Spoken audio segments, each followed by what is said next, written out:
On World Press Freedom Day, we shine a spotlight on the essential work of journalists and other media workers who seek transparency and accountability from those in power, often at great personal risk. Throughout the COVID-19 pandemic, many media workers have been on the front lines, providing accurate, science-based reporting to inform decision makers and save lives. At the same time, journalists who cover climate, biodiversity, and pollution have succeeded in bringing global attention to this triple planetary crisis. But the threats to the freedom of journalists and media workers are growing by the day. From global health to the climate crisis, corruption, and human rights abuses, they face increased politicization of their work and attempts to silence them from many sides. Digital technology has democratized access to information, but it has also created serious challenges. The business model of many social media platforms are based not on increasing access to accurate reporting, but on increasing engagement, which often means provoking outrage and spreading lies. Media workers in war zones are threatened not only by bombs and bullets, but by the weapons of falsification and disinformation that accompany modern warfare.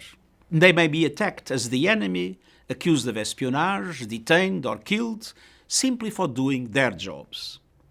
Digital technology also makes censorship even easier. Many journalists and editors around the world are at constant risk of their programs and reports being taken offline. And digital technology creates new channels for oppression and abuse. Women journalists are at particular risk of online harassment and violence. UNESCO found that nearly 3 in 4 women respondents had experienced online violence. Hacking and illegal surveillance also prevent journalists from doing their jobs.